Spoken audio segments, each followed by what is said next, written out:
While I was at work, my parents moved my kids' stuff to the basement, claiming our other grandson deserves the best rooms. When I got home and saw my kids crying, I just smiled and said, "Pack your bags." My parents had no idea what was coming. I am Amelia, 34 years old, and mother to the most incredible 9-year-old twins you could imagine, Lucas and Sophia. When my marriage to Brett collapsed 18 months ago, the world felt like it was crumbling beneath my feet. Working as a registered nurse at Children's Hospital of Philadelphia meant long, demanding shifts, and suddenly being a single parent felt overwhelming.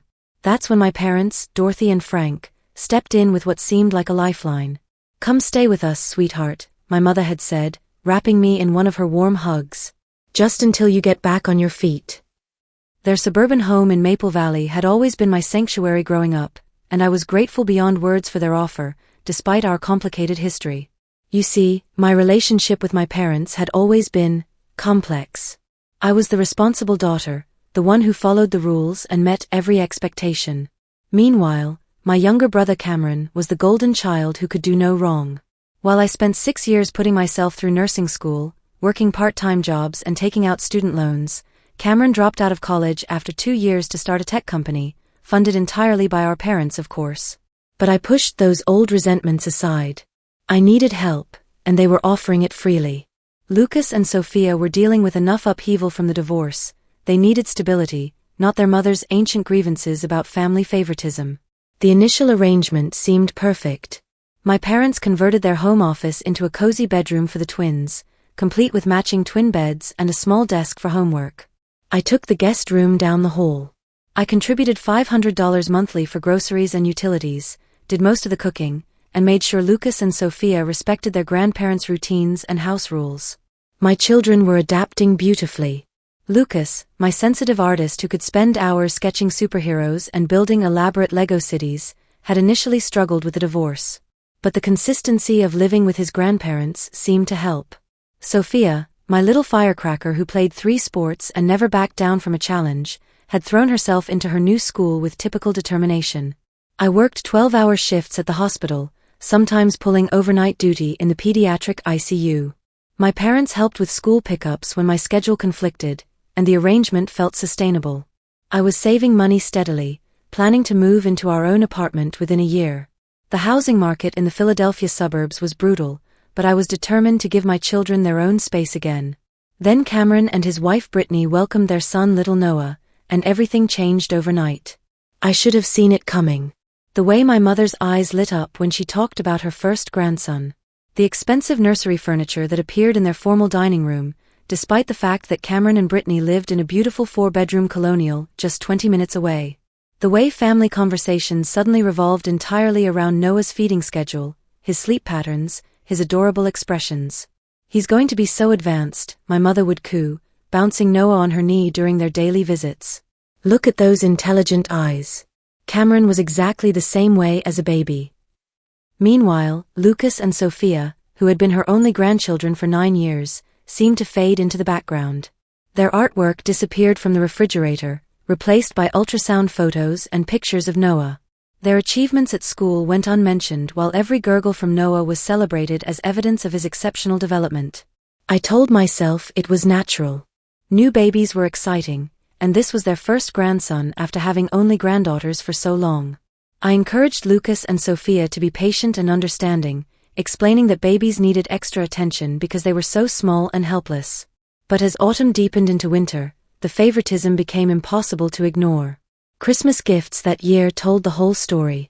Noah, barely 6 months old, received $1,000 worth of developmental toys, designer clothes, and a custom wooden rocking horse. Lucas got a basic art set from Target, and Sophia received a soccer ball, not even the good kind she'd specifically asked for. When I gently mentioned the disparity to my mother, she waved me off. "Babies need so much more," she said dismissively. "Besides, your children have everything they need." That's when I realized this wasn't about Noah being a baby. This was about Cameron's child being inherently more valuable than mine. But I swallowed my anger and focused on my plan. Just a few more months, I told myself. Just until I could afford our own place and give my children the respect they deserved. I had no idea how much worse things were about to get. By February, The dynamic in the house had shifted so dramatically that I barely recognized my childhood home. Cameron and Brittany's daily visits had become extended stays, sometimes lasting from morning until after dinner. My mother had essentially become Noah's primary caregiver while Brittany worked from home, claiming she needed quiet space for conference calls. That quiet space, of course, came at the expense of my children's comfort.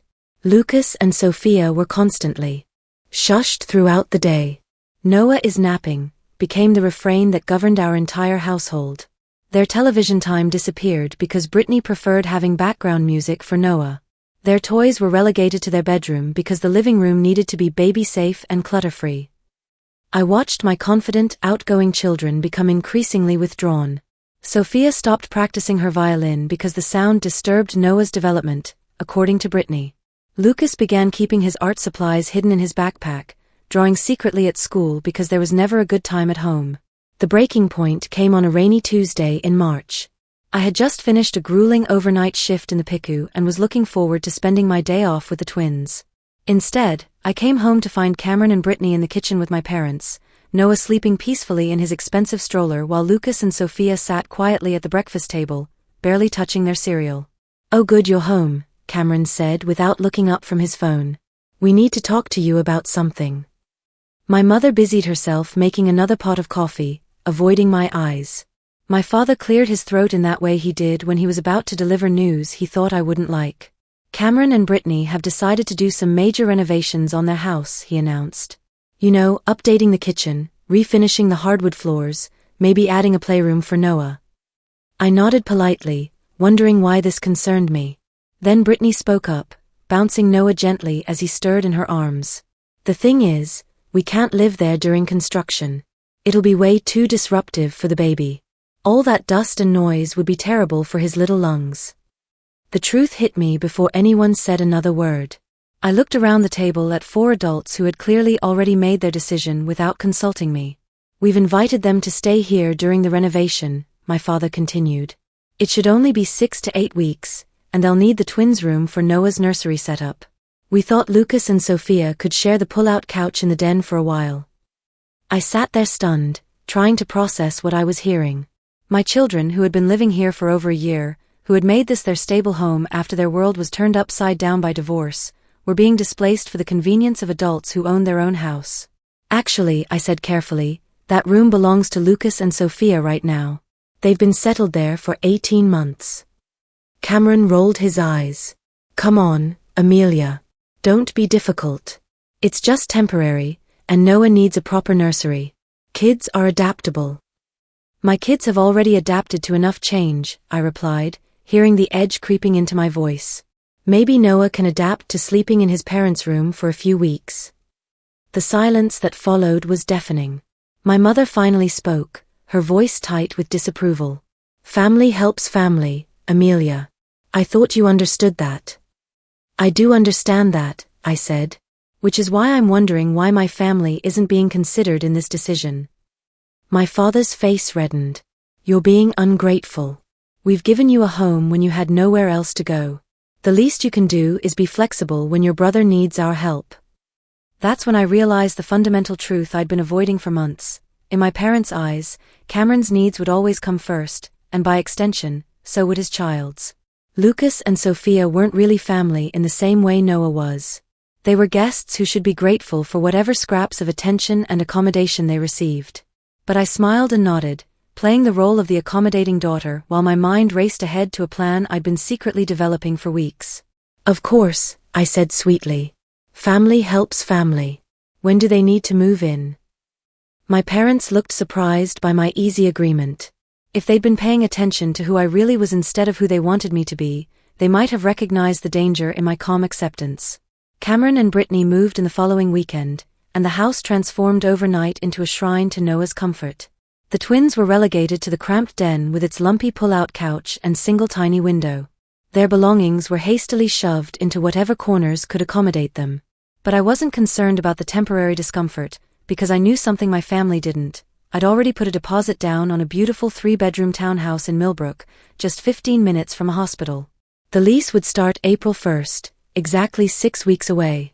I was just waiting for the right moment to make my exit. And that moment was coming sooner than any of us expected. March flew by in a blur of 12-hour shifts and increasing tension at home. Cameron and Brittany had settled into their temporary arrangement with the entitlement of royalty, taking over every common space and expecting the household to revolve around Noah's schedule.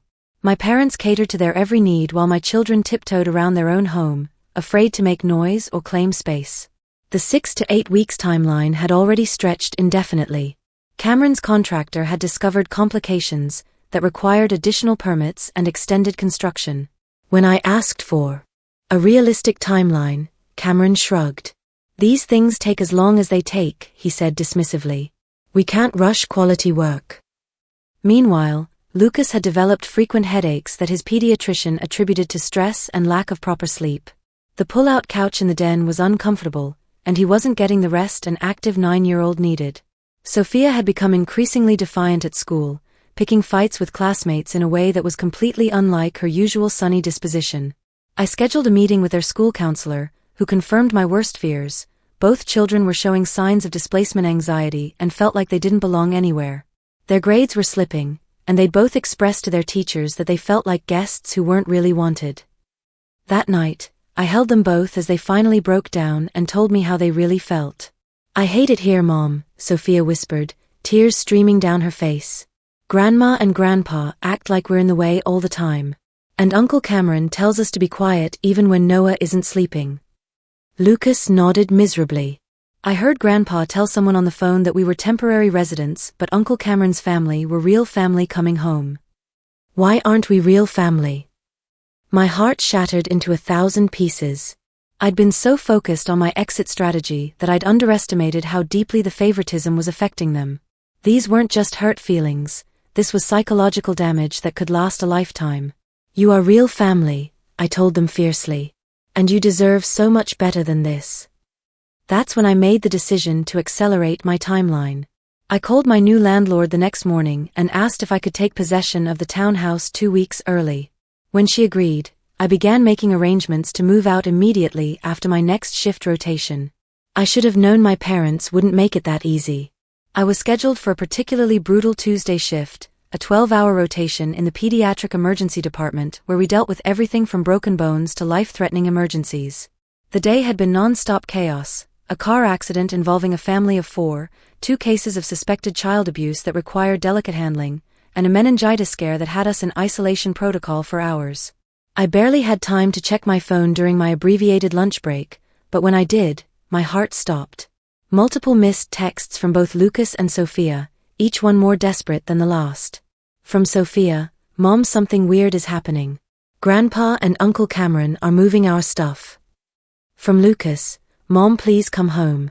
They say we have to move to the basement." From Sophia: "They took our beds downstairs. Grandma says we don't deserve the good rooms anymore." From Lucas: "Mom, I'm scared. The basement is cold and there are spiders." I tried calling home immediately, but no one answered. I tried both kids' cell phones, straight to voicemail. Panic rising in my chest, I spoke with my supervisor, explained the family emergency, and arranged for another nurse to cover my remaining 4 hours. The drive home was the longest 25 minutes of my life. My mind raced with possibilities, each worse than the last. Surely my parents wouldn't actually move my children to the unfinished basement. That space was damp, poorly insulated, and had serious ventilation issues. Lucas's asthma could be triggered by the mold that grew in the corners despite our efforts to clean it. But when I pulled into the driveway and saw Cameron's truck parked there, along with my father's utility trailer, I knew my worst fears were about to be confirmed. I found Lucas and Sophia huddled together on the living room couch, both with red-rimmed eyes and the shell-shocked expressions of children who had been betrayed by the people they trusted most. The moment they saw me, Sophia jumped up and threw herself into my arms. "They said we're not important enough for upstairs rooms," she sobbed. "They moved everything to the basement without asking us." I held them both, my fury building to volcanic levels, but I kept my voice calm and steady. "Where is everyone?" "Kitchen," Lucas mumbled. "They're celebrating because now Noah has a proper nursery and Aunt Brittany has an office." I walked into the kitchen to find my parents, Cameron, and Brittany sitting around the table, sharing coffee and cookies as if they just completed a perfectly reasonable home improvement project. The casual normalcy of the scene made their betrayal even more shocking. "You moved my children to the basement," I said without preamble. My mother looked up with manufactured innocence. "Oh, you're home early. We made some adjustments to the living arrangements. The basement is perfectly fine. We cleaned it up and moved their beds down there." "The basement has mold," I said, my voice deadly quiet. "Lucas has asthma. You know this." Cameron waved his hand dismissively. "You're being overdramatic. A little moisture never hurt anyone. Besides, Noah needs space to develop properly, and Brittany needs a dedicated work area. And my children need safe, appropriate bedrooms," I countered. Brittany looked up from her coffee with a patronizing smile. "Children are resilient, Amelia. They'll adapt. It's not like they're paying rent or anything." The casual cruelty of her comment crystallized everything for me. This wasn't about space or convenience or even favoritism. This was about power and worth, about who mattered and who didn't in this family hierarchy. My father cleared his throat. "Now, Amelia, let's be reasonable. The children are fine. We put in some lights and laid down carpet. They should be grateful they have a place to stay at all." Grateful. After 18 months of contributing to this household, of doing the majority of cooking and cleaning, of working 60-hour weeks to support my children while helping my parents maintain their home, I was supposed to be grateful that my kids were relegated to a moldy basement. I looked around the table at 4 people who had made this decision without a moment's consideration for 2 innocent children's well-being or dignity. And something inside me shifted permanently. I smiled, a genuine peaceful smile that seemed to confuse everyone present. "Well," I said calmly, "I suppose this changes things." Then I walked back to the living room, where my children waited with anxious faces, and said the 3 words that would change our lives forever. "Pack your bags." The confusion on Lucas and Sophia's faces was immediately replaced by hope so pure it took my breath away. They had been waiting for this moment. Waiting for me to finally stand up for them the way I should have months ago. "Really, Mom?" Sophia whispered, as if saying it too loudly might break the spell. "Really," I confirmed, my voice strong and sure. "Pack your backpacks with everything important to you. We're leaving tonight." My parents had followed me from the kitchen, with Cameron and Brittany close behind. The disbelief on their faces would have been comical if the situation wasn't so heartbreaking. "Now wait just a minute," my father started, his voice taking on that authoritative tone he'd used when I was a teenager caught breaking curfew. "You can't just leave because you're upset about a bedroom arrangement." I turned to face him, still wearing that calm smile that seemed to unnerve everyone. "I'm not upset about a bedroom arrangement, Dad. I'm responding to being told that my children don't deserve basic safety and respect in what you've claimed is their home." My mother stepped forward, wringing her hands. "Amelia, you're overreacting. We can discuss this like adults." "Adults," I repeated, letting the word hang in the air. "Adults would have consulted me before moving my children's belongings. Adults would have considered the health implications of putting a child with asthma in a damp basement. Adults would have treated 2 innocent kids with the same consideration they'd give to any houseguest, let alone family members." Cameron rolled his eyes. "Here we go with the drama. Look, sis, Noah is a baby. He needs proper accommodations. Your kids are old enough to understand that babies come first." "Why?" I asked simply. The question seemed to stump him. "What do you mean, why? Why do babies automatically come first? Why does Noah's comfort matter more than Lucas and Sophia's safety? Why should my children, who have lived here for 18 months, be displaced for the convenience of people who own their own home?" Brittany scoffed. "Because he's a baby, Amelia. Because babies are more vulnerable and need more care." "So do children with asthma who are recovering from their parents' divorce," I countered. "So do kids who have already been uprooted once and need stability. But apparently, some children matter more than others in this family." The truth hung heavy in the air. Nobody tried to deny it because they couldn't. The favoritism was so ingrained, so automatic, that they didn't even recognize it as cruelty. My father's face was turning red, always a dangerous sign. "After everything we've done for you, this is how you repay us? With threats and ultimatums?" "I'm not threatening anyone," I said calmly. "I'm making a choice. I'm choosing to prioritize my children's well-being over your approval." And where exactly do you think you're going to go? Cameron asked with a sneer. You can't afford your own place on a nurse's salary. This was the moment I'd been waiting for. The moment to reveal the truth they'd all been too arrogant and self-absorbed to discover. Actually, I can, I said, my smile widening. I've been saving money since the day we moved in here. I work extra shifts whenever possible, I budget carefully, and I have excellent credit. 3 weeks ago, I signed a lease on a beautiful 3-bedroom townhouse in Millbrook. The stunned silence was absolutely delicious. My mother recovered first. You were planning to leave without telling us? I was planning to give you proper notice, I corrected. But today's events have accelerated my timeline. You can't be serious, Cameron sputtered. Where are you going to stay until then? With what furniture? What about the kids' school? I pulled out my phone and showed them the screen. I'm texting my friend Rachel from work right now. She's offered her guest room any time I need it. The townhouse is in the same school district, so Lucas and Sophia won't have to change schools. And as for furniture, I've been ordering pieces online for weeks, having them delivered directly to the new place. The reality was finally sinking in. I wasn't bluffing. I wasn't throwing a tantrum that would blow over by morning. I had been planning this escape with the same methodical precision I used to manage medical emergencies at the hospital. Brittany looked genuinely shocked. But what about helping with Noah? Your parents need the support.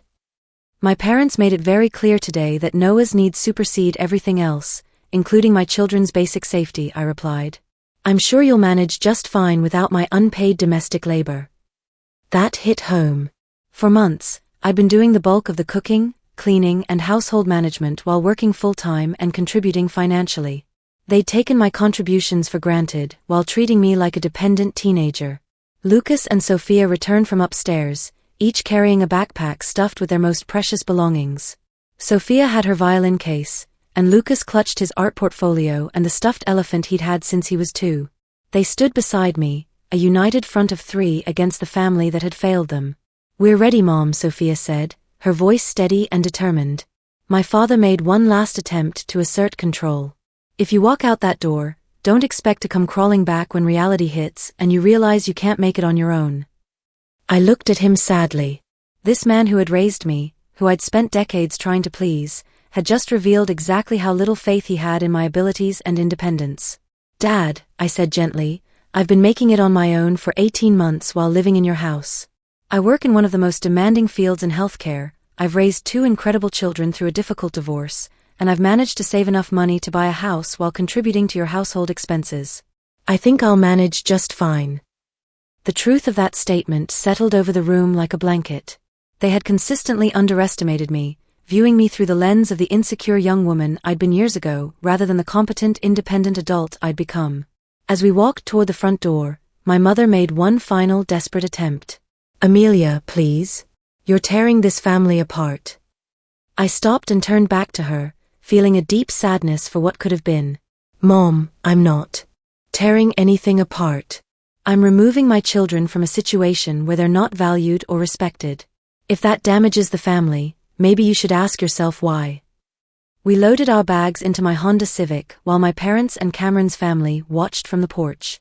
As I buckled my seatbelt and started the engine, I caught sight of their faces in the rearview mirror, a mixture of anger, disbelief, and something that might have been regret. Are we really not coming back? Lucas asked quietly from the back seat. Not to live, I told him. This was never really our home, sweetie. But now we're going to make a real home, just for us. As we drove away from the house where I'd grown up, where my children had spent 18 months walking on eggshells, I felt something I hadn't experienced in years, the pure, uncomplicated joy of putting my children first. The hardest part was over. Now the real adventure could begin. Rachel Chun was a godsend. My colleague from the pediatric ICU had been watching our family situation with growing concern for months, and when I texted her that evening, her response came back immediately, "Come over right now. I've got dinner ready and beds made up." Rachel lived in a cozy craftsman house in Chestnut Hill with her teenage daughter Maya, who immediately took Lucas and Sophia under her wing, setting up a movie marathon in the family room while Rachel and I talked in the kitchen. "I've been wondering when you were going to reach your breaking point," Rachel said, pouring us both generous glasses of wine. The way you described living there, it sounded toxic. I kept telling myself it was temporary, I admitted, that I just needed to tough it out until I could afford our own place. But seeing my kids' faces today when they realized their grandparents had literally moved them to the basement, I couldn't pretend anymore that this was about anything other than favoritism. Rachel shook her head. Moving them to a moldy basement? With Lucas's asthma? That's not favoritism, Amelia. That's child endangerment. Hearing it said so bluntly by someone outside the situation confirmed what I'd been afraid to acknowledge. My parents hadn't just hurt my children's feelings, they'd put their health at risk for the convenience of the golden child and his family. So what's your plan? Rachel asked.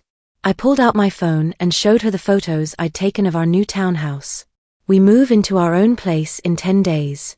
It's a 3-bedroom in Millbrook, great schools, 15 minutes from the hospital. I've been furnishing it piece by piece for the past month. Rachel's eyes widened. You've been planning this for a while. The basement thing just accelerated the timeline, I explained. I was going to give them proper notice next week and move out cordially. But after today, I'm done pretending that their conditional love is enough. The next morning, I called in sick to work, something I rarely did, but I needed to handle the logistics of our early move. My supervisor, Janet, was understanding when I explained the situation. Take all the time you need, she said. And Amelia? There's been talk about promoting you to charge nurse on the night shift. Better hours, significant pay bump. We'll discuss it when you get back. A promotion. Better schedule. More money. It felt like the universe was finally aligning to support our independence. I spent the day coordinating with the moving company to accelerate our move-in date, setting up utilities at the townhouse, and handling the dozens of details involved in establishing a new home. Lucas and Sophia helped, their excitement growing as the reality of our new life took shape. Will we each have our own room? Sophia asked for the 3rd time. Yes, baby. Your own room that no one can take away from you. Can I paint mine blue? Lucas wanted to know. Whatever color makes you happy. Their joy was infectious. For the first time in months, they were acting like normal kids again, full of energy and plans and dreams. The stress lines around their eyes were already starting to fade. My phone buzzed constantly with messages from my parents, angry demands, guilt-inducing pleas, and finally, grudging attempts at negotiation. I responded only once with a simple text, "We're safe and well. I'll contact you when I'm ready to discuss our future relationship." Cameron sent exactly one message, "You're being ridiculous and you're going to regret this." I deleted it without responding. The one person I did hear from surprised me, my Aunt Patricia, my father's sister, who had always been the family peacemaker. "I heard what happened," she said when I answered her call. "I want you to know that not everyone in the family thinks you were wrong." "Thank you," I said, feeling tears prick my eyes. I was starting to wonder if I was crazy. "Honey, I've watched this favoritism toward Cameron for 30 years. It was bad enough when it was just about him, but watching them extend it to his child at the expense of yours. Well, sometimes walking away is the healthiest thing you can do." That validation from someone who knew our family dynamics intimately meant everything. I wasn't imagining the dysfunction. I wasn't overreacting. I was protecting my children from a toxic environment, exactly as any good mother should. 3 days later, we moved into our townhouse. Rachel took the day off to help, along with several other colleagues who had volunteered their time. Even my Aunt Patricia showed up with cleaning supplies and homemade lasagna, pointedly ignoring the calls from my parents asking where she was. The townhouse was everything I'd dreamed it would be. Bright and airy, with hardwood floors and updated appliances. Lucas's room faced east, catching the morning sun that would be perfect for his artwork. Sophia's room overlooked the small backyard where she could practice her violin without bothering anyone. My master suite was modest but comfortable, with enough space for a reading nook where I could unwind after difficult shifts. Best of all, it was ours. No one could tell us we didn't belong here. No one could move our belongings or question our right to exist in this space. We were home. That first night, as I tucked my children into their own beds in their own rooms, Sophia said something that broke my heart and healed it simultaneously. "Mom, I forgot what it felt like to not be afraid of making noise." "You never have to be afraid of that again," I promised her. This is our house. You can be as loud and joyful as you want. As I settled into my own bed that night, I reflected on how dramatically our lives had changed in just 1 week. We'd gone from tiptoeing around other people's preferences to claiming our own space with confidence and joy. My phone sat silent on the nightstand. No messages from my parents, no demands for explanations, no attempts at emotional manipulation. The silence felt like freedom. Tomorrow would bring new challenges, establishing routines in our new home, helping the kids adjust to the change, managing our budget as a truly independent household. But tonight, for the first time in months, we all slept peacefully. We had built our fortress. Now we could start building our future. 2 weeks into our new life, I was thriving in ways I hadn't expected. The promotion Janet had mentioned came through officially, night shift charge nurse with a 20% salary increase and much more predictable hours. Lucas and Sophia had settled into their new school routines like they'd been there for years, making friends and rediscovering their confidence. The silence from my parents had finally broken, but not in the way I'd expected. I came home from my first week in the new position to find my mother sitting on my front porch, looking older and more fragile than I'd seen her in years.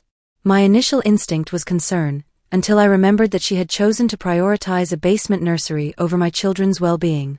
"Mom," I said carefully, approaching with my keys ready. "What are you doing here?" "Waiting to talk to my daughter," she replied, her voice smaller than usual. "May I come in?" I glanced toward the house, where Lucas and Sophia were visible through the front window doing homework at our new kitchen table. They looked so settled, so peaceful. I wasn't about to let anyone disturb that. "We can talk on the porch," I said, settling into one of the wicker chairs I'd bought online. "The kids have had enough disruption." My mother's face crumpled slightly, and I realized she was genuinely crying. Not the manipulative tears she'd used throughout my childhood to get her way, but real grief. "I've lost you," she said simply. "I've lost my daughter and my grandchildren, and I don't know how to fix it." "You haven't lost us," I said, though my voice remained guarded. "But you can't have us on the same terms as before." She looked up at me with red-rimmed eyes. "I know what we did was wrong. Moving the children to the basement without asking you, it was wrong." It was the closest thing to an apology I'd ever heard from her, but I needed to understand how deep her recognition went. What exactly was wrong about it? I asked. She was quiet for a long moment, choosing her words carefully. "We put Cameron's needs ahead of Lucas and Sophia's. We treated your children like they were less important than Noah. And we made decisions about their living situation without consulting you." I felt some of the tension in my chest ease. She got it. At least partially. "Why?" I asked. "Why was it so automatic to prioritize Noah over kids you've known and loved for 9 years?" My mother's hands twisted in her lap. "Because Cameron is our son, and Noah is his child. It felt natural to put family first." "Mom," I said gently but firmly, "Lucas and Sophia are family too. They're your grandchildren. They've lived in your house for 18 months, contributing to the household, following your rules, loving you unconditionally. How are they not family?" The truth was finally sinking in. I could see it in her face, the recognition of how arbitrary and cruel their hierarchy had been. "Your father doesn't see it that way," she admitted. "He says you chose to leave, and we shouldn't reward that behavior by chasing after you." "And what do you think?" "I think I miss my grandchildren terribly. I think this house feels empty without their voices and laughter. I think." She paused, fresh tears starting. "I think I failed them as a grandmother." It was more self-awareness than I'd expected from her, but I needed to know this wasn't just temporary guilt. "What about Cameron and Brittany? Are they still living with you?" My mother's expression tightened. "Yes, but it's difficult. Without you there to help with cooking and cleaning, and with Brittany working from home while I watch Noah all day. I'm exhausted. And they're talking about staying through the summer now. The renovation has been delayed again." I felt a flicker of sympathy, but also a grim satisfaction. They were finally experiencing the consequences of taking my contributions for granted, while treating my children as disposable. "So you miss having me do the work while Cameron's family gets the benefits," I observed. My mother flinched. "That's not. I mean, we appreciated everything you did, but..." But you didn't appreciate it enough to treat my children with basic respect. She was quiet for several minutes, and I let the silence stretch. This conversation needed to happen on my terms, at my pace. What would it take, she finally asked, for you to consider not moving back, but maybe visiting again? The children could come for dinner sometimes. I looked through the window at Lucas and Sophia, who were now coloring together at the kitchen table, sharing crayons and giggling over some private joke. They looked lighter than they had in months. Happier. More like themselves. They would need to be treated exactly the same as Noah, I said finally. Not better, not worse. Exactly the same. Same quality gifts at Christmas. Same attention when they have achievements. Same consideration when making household decisions. Of course, my mother said quickly. And any visits would be on neutral ground or here at our house until I trust that they won't be subjected to favoritism or criticism. She nodded eagerly. Whatever you think is best. And you need to understand that this isn't punishment, Mom. This is protection. I will never again put my children in a situation where they feel unwanted or less valuable than their cousins. I understand, she whispered. I studied her face, trying to gauge whether this was genuine change or temporary regret. What does Dad say about all this? Her expression darkened. He's angry. He thinks you're being manipulative and that you'll come crawling back when you realize how expensive it is to live on your own. The casual cruelty of that statement reminded me why I'd needed to leave. My father still saw me as an incompetent child who needed his approval and support to survive. And Cameron? He's frustrated that I'm enabling your tantrum by coming here to talk to you. She made air quotes around the words, clearly repeating something he'd said. I almost laughed. Even now, with me successfully independent and his living situation dependent on my parents' charity, Cameron still saw himself as the mature one in this scenario. Mom, I said, standing up to signal the end of our conversation, I'm willing to consider supervised visits in a few weeks. But understand that my children's well-being comes first now. If there's even a hint of the old dynamics, we'll leave immediately.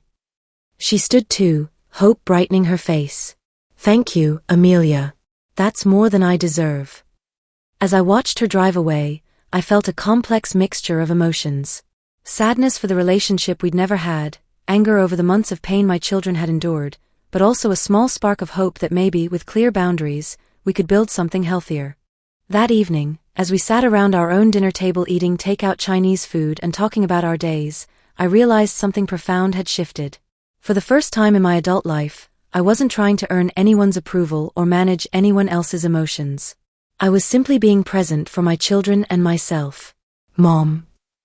Sophia said, twirling lo mein around her chopsticks. Grandma Dorothy was here today, wasn't she? Nothing got past my perceptive daughter. Yes, she was. She wanted to talk. Is she sorry? Lucas asked quietly. I chose my words carefully. I think she's beginning to understand that what happened at their house wasn't fair to you. But sorry is something you show with actions, not just words. Sophia nodded seriously. Like how you showed you cared about us by getting us this house. The simple wisdom of children never ceased to amaze me. Yes, exactly like that. 3 days later, my phone rang during my lunch break at the hospital. It was my Aunt Patricia, calling with news that didn't surprise me but still felt significant. Cameron and Brittany moved back to their house yesterday, she reported.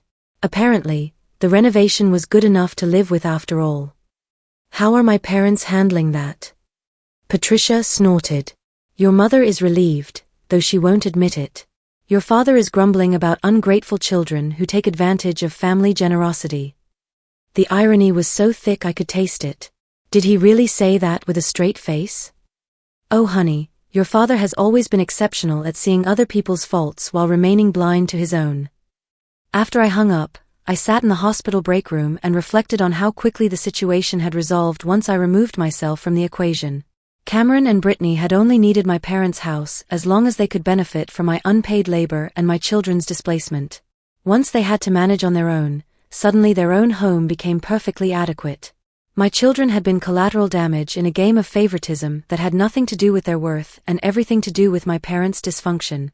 But now they were free from that dynamic, and I was determined to keep them that way. The real test would come in 2 weeks, when I'd agreed to bring Lucas and Sophia for a Sunday dinner at my parents' house. It would be our first time back since the basement incident, and I was prepared to walk out at the first sign of the old patterns. But for now, we were safe in our fortress, building new traditions and healing from old wounds. And that was enough. Sunday dinner at my parents' house felt like stepping into a parallel universe.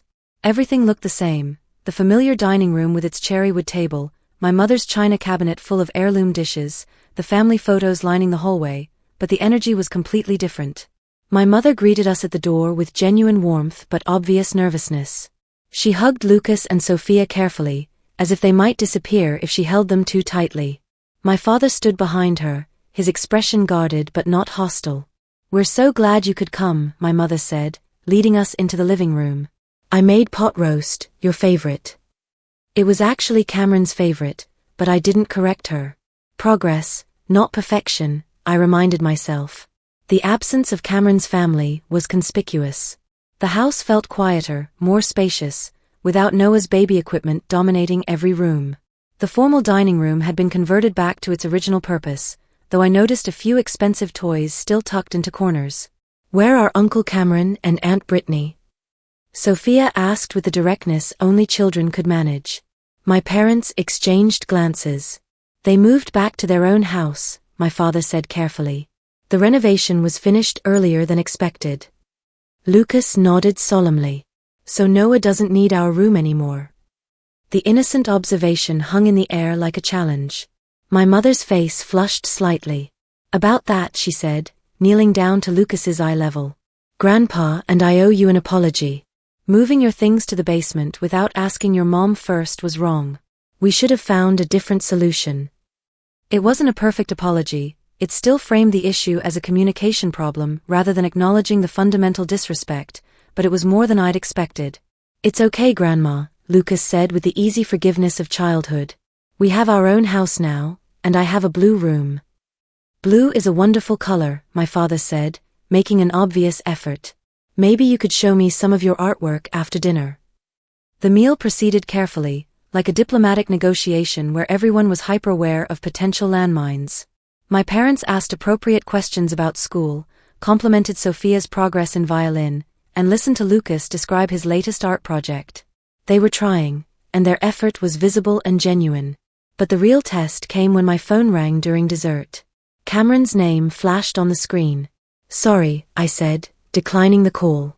"I'll call him back later." The phone immediately started ringing again. Then again. My father frowned. "Maybe it's important. You should answer." I looked at him steadily. "If it's a true emergency, Hill, call 911.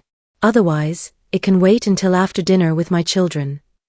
The statement drew a clear line. My priorities were different now, and they would be respected in this house or we would leave. My father seemed to understand, nodding slightly and changing the subject back to Lucas's art. After dinner, while the kids played in the backyard under my watchful eye, I finally returned Cameron's calls. "What the hell, Amelia?" he started immediately. "Mom told me you're all coming to dinner, but we weren't invited? This is still my family too." "You're welcome to have dinner with them any time," I said calmly. "But Lucas, Sophia, and I are rebuilding our relationship with Mom and Dad separately." "That's ridiculous. We're all family." "Family members who respect each other," I clarified. "When you're ready to treat my children with the same consideration you'd want for Noah, we can discuss joint gatherings." The silence stretched long enough that I wondered if he'd hung up. Finally, he spoke again, his voice less aggressive. "Look, maybe things got a little unbalanced when Noah was born, but you didn't have to blow up the whole family over it." "I didn't blow up anything," I replied. "I removed my children from a harmful situation. The family will survive. It might even become healthier if everyone learns from this." After I hung up, my mother appeared beside me on the back porch. "How did it go?" she asked. "He's starting to acknowledge that maybe there was some favoritism," I said. "It's a beginning." We watched Lucas and Sophia explore the garden, their laughter carrying on the evening breeze. They looked happy but not desperate to stay, which was exactly how I wanted it. This was a pleasant visit, not a homecoming. "I've been thinking about what you said," my mother continued. About treating all the grandchildren equally. You're right. We did favor Noah, and it wasn't fair. It wasn't just unfair, Mom. It was damaging. Lucas asked me why he and Sophia weren't real family like Noah. 9-year-olds shouldn't have to question their worth like that. She flinched. I never wanted them to feel that way. But they did. And impact matters more than intention. We sat quietly for a while, processing the weight of what had been broken and what might still be repaired. Finally, my mother spoke again. Your father and I would like to start having regular dinners again. Once a month, maybe? And we'd like to come see your new house sometime, if you're willing. I considered the offer. Monthly dinners felt manageable, frequent enough to maintain a relationship, but not so often that old patterns could easily re-establish themselves. Monthly dinners here are fine, I said. And you can visit our house next month, if you'd like. But the same rules apply everywhere, equal treatment, respectful communication, and my children's well-being comes first. Understood, she said quickly. As we gathered our things to leave, Lucas surprised me by hugging his grandfather goodbye. Thank you for asking about my art, Grandpa, he said. Maybe next time I can bring some drawings to show you. My father's eyes grew suspiciously bright. I'd like that very much, son. Driving home that evening, I felt cautiously optimistic. The visit hadn't been perfect, but it had been respectful. No one had been dismissed, belittled, or pushed aside. It was a foundation we might be able to build on. That was nice, Sophia said from the back seat. But I'm glad we're going home to our house. Me too, Lucas agreed. I like visiting, but I like living at our house better. Their words captured exactly what I'd hoped to achieve, a relationship with their grandparents that was warm but not dependent, loving but not desperate. 6 months later, our new life had settled into a rhythm that felt sustainable and healthy. I'd been promoted again at the hospital, this time to pediatric nurse manager with a significant salary increase and regular hours. Lucas and Sophia were thriving at their new school, both academically and socially. Our monthly dinners with my parents had become pleasant traditions, with genuine conversation and mutual respect. My mother had even started bringing small, thoughtful gifts for the kids, art supplies for Lucas, sheet music for Sophia, that showed she was paying attention to their individual interests. My father remained more reserved, but he'd made visible efforts to engage with his grandchildren as individuals rather than afterthoughts. When Lucas won second place in the district art competition, my father was the first to call with congratulations. Cameron and I had reached a cordial détente. We weren't close, but we could be in the same room without conflict. More importantly, he'd started treating Lucas and Sophia with basic courtesy during family gatherings, though I suspected this was more about avoiding drama than genuine change. The real transformation was in my children. They'd regained their confidence, their joy, their sense of security. Lucas's art had become more vibrant and expressive, while Sophia had made first chair in her school orchestra. They knew they were valued and protected, and that knowledge had freed them to flourish. One evening, as we sat in our living room working on a jigsaw puzzle, a tradition we'd established in our new home, Sophia made an observation that took my breath away. Mom, remember when we lived at Grandma and Grandpa's house and we always had to be quiet and careful? I remember, I said softly. I'm glad we don't have to do that anymore. I'm glad we have a house where we can be loud and happy. Lucas nodded enthusiastically. And where nobody can move our stuff without asking. And where we're the most important kids, Sophia added with satisfaction. Their words encapsulated everything I'd fought for when I packed those bags and walked away from my childhood home. I hadn't just saved them from a basement bedroom, I'd given them the gift of knowing their own worth. As I tucked them into their beds that night, their own beds in their own rooms in our own house, I reflected on the journey that had brought us here. It had started with betrayal and favoritism, with my children being literally pushed into the shadows. But it had ended with independence, self-respect, and a family dynamic built on mutual love rather than conditional tolerance. Sometimes the greatest act of love is knowing when to walk away. Sometimes protecting your children means disappointing other people. Sometimes the family you build is more important than the family you were born into. We had learned all these lessons the hard way, but we had learned them together. And now, in our little townhouse in Millbrook, we were writing a new chapter of our story, one where every member of our family mattered equally, where love was shown through actions rather than words, and where no one ever had to question their worth. The basement had been intended to diminish us. Instead, it had freed us to rise. And we were still rising. Sometimes the worst betrayals become the greatest gifts. When family fails to see your worth, the most powerful response isn't anger, it's independence.